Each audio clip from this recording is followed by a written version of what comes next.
You ever open a box knowing what's inside is something special? Well, that's how I feel right now because this record is from the Electric Recording Company, one of the most prestigious record companies in the world. And this is their brand new release of Chet Baker's Chet Baker Sings It Could Happen to You in stereo.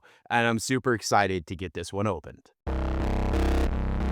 Hey guys, welcome back to the channel. Louis V. You're watching Vinyl Latte, your home for vinyl related news, reviews, and interviews. And if you love vinyl records, unboxing, seeing some rare pressings, doing some comparisons and seeing what is the best press, man, go ahead and hit subscribe because this is the right channel for you.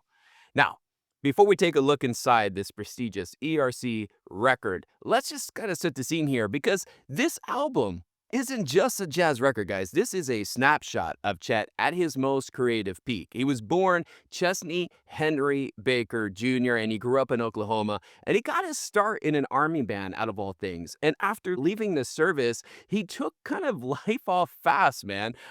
He started playing, alongside Charlie Parker and then next to Gary Mulligan's quartet. And that's where his solo on My Funny Valentine pretty much defined Cool's jazz. And then when Mulligan was arrested, Chet just went solo, and he suddenly was the guy. And by 1954, he was beating Miles Davis and Clifford Brown in jazz polls, recording, acting, and living the fast life. And I gotta say, sometimes that might have been too fast. Now, let's go ahead and get this bad boy open so we can see what's inside, shall we? So I don't know if y'all ever got an ERC record or if you got one new, but this is typically how they come. So it is a brick of cardboard that's wrapped up in saran wrap with the Electric Recording Company proudly displayed right here on the cover.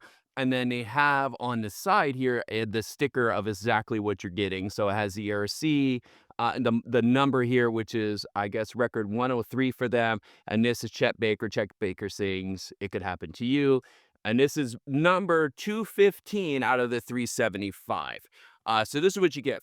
Now, typically what I do is I try to save this sticker and I put it on, when you put it on the outer or whatever, I try to save the sticker because I think it's just part of the record. So I think that's cool. But let me go ahead and cut this open so we can get to the record inside.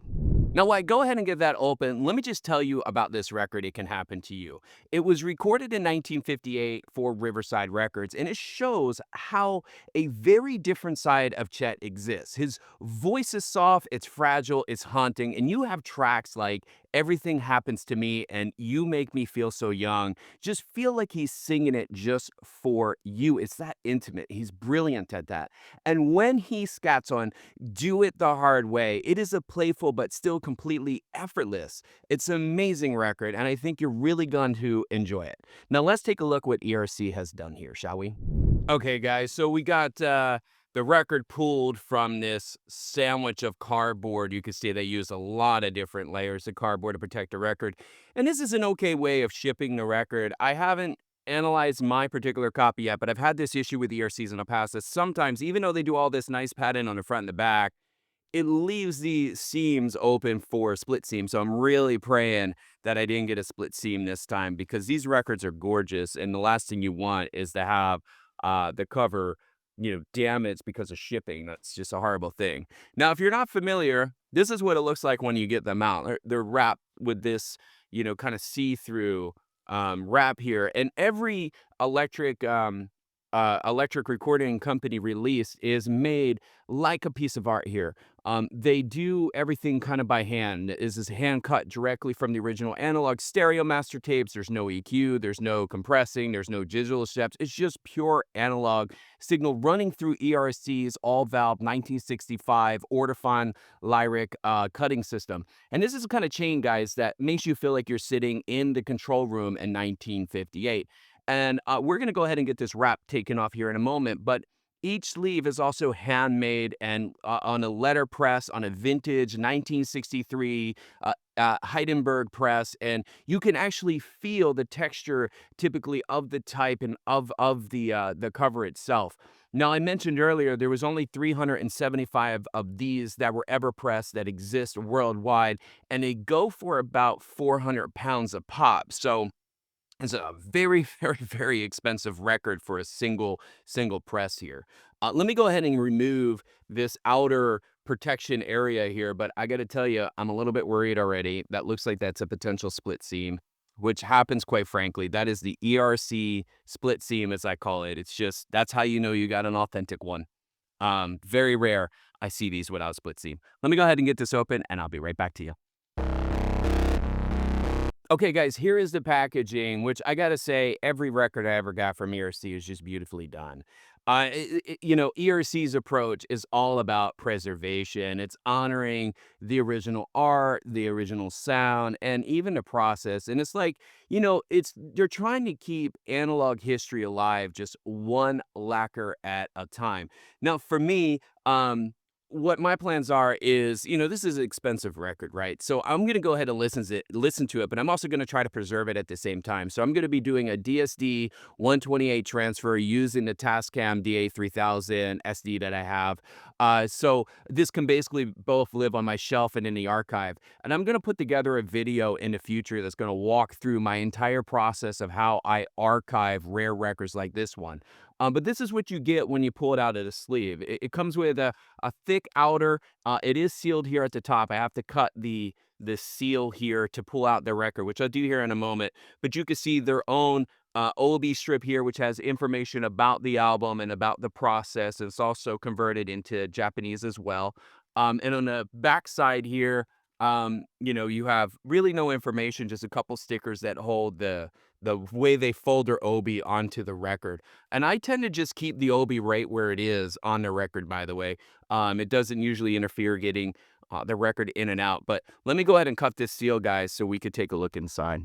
Okay, the seal is cut, so we're gonna slide out the record like so, removing that outer plastic, which is PVC-like, by the way.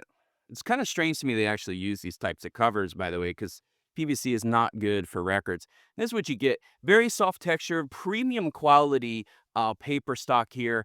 Do have the famous split seam. Can't get away from that on ERC, guys. It's the way they package them. I really wish they would package the records outside of the cover. They go through so much effort in time pressing these to make an accurate representation of the record. Such a high quality sleeve, hand pressed, and they screw it by not packaging records on the outside, which they can easily do.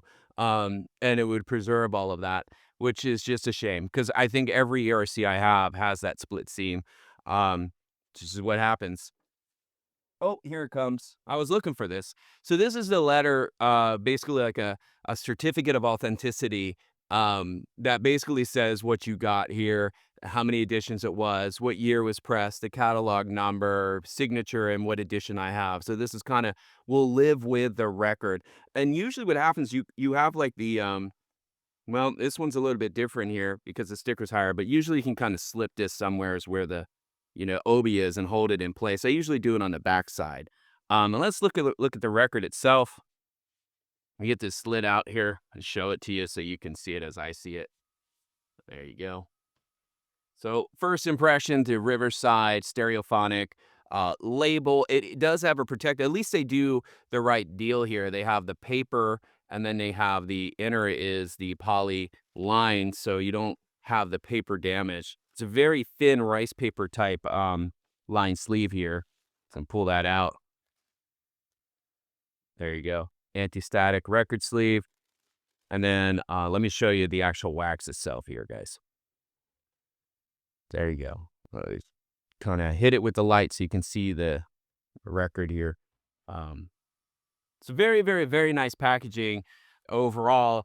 180-gram vinyl, nice gray packaging. The only downside, guys, honestly, not besides the price, right? Because you can easily say the price, but is the fact that you get split seams on the actual album covers themselves.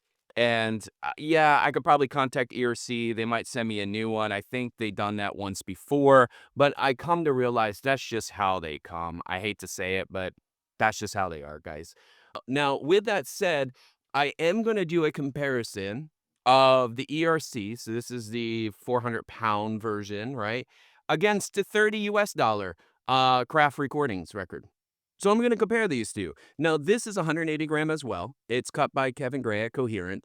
And, it's a good pressing of the album itself. It's in stereo too. I'm quite short stereo. It's not mono.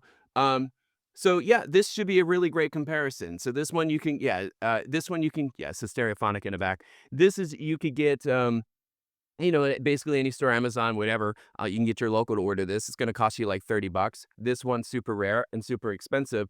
How they differ, right? They're both from all analog. How do they differ? Well, we're gonna find out. So I'm gonna pause this video. I'm gonna get the new ERC in the ultrasonic, get it freshly cleaned. We're gonna get it on the turntable. We're gonna play it on that Riga P10 with the Super Track Blackbird, and we're gonna give it a listen through the system. And I'm gonna come back to you with my thoughts on, yeah, is there really a big difference for the price? I don't know. It's going to be a hard one, ERC. This is going to be a tough match. We'll see. I'll be right back.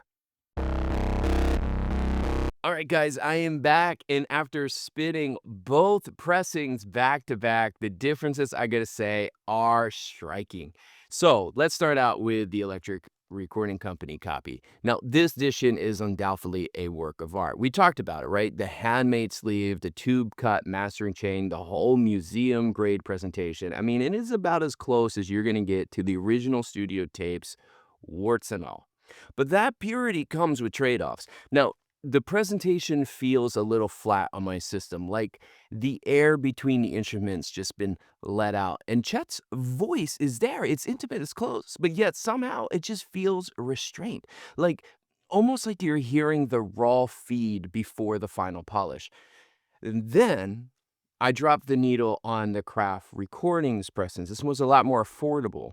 And I gotta tell you, man, it was a completely different experience. And you could tell immediately that this record benefited from EQing. The dynamic ranges opens up, the piano sparkles, the bass walks with more intention, and Chet's vocals are effortlessly human. That soft tone that he has just breathing through the mix perfectly. And I think Kevin Gray really understood, clearly understood how to master this album for vinyl. He really enhanced the natural warmth and the balance without losing that cool jazz charm. So that makes everything just sound alive. It feels relaxed and is perfectly in place. So here's my verdict between these two pressings. Unless you're a diehard Chet Baker completist who just needs every rare edition ever made, I would just skip the ERC and pick up the craft recording pressings instead. It's a fraction of the cost, and this version actually sings and sounds amazing. And if you like to hear the difference yourself, I encourage you to do so. I've included a 60-second comparison of It Could Happen to You from both pressings in the description below so you can formulate your own opinion. At the end of the day, guys, here's the deal. This is what this hobby's all about. It's not about price tag or rarity, but it's the connection you feel to the music, and you got to pick the pressing that just feels right for you. For me, I'll be spinning a craft recordings pressing the next time I welcome Chet into my listening room. Let me know what pressing you would prefer in the comments below, and I'll see you on the next video.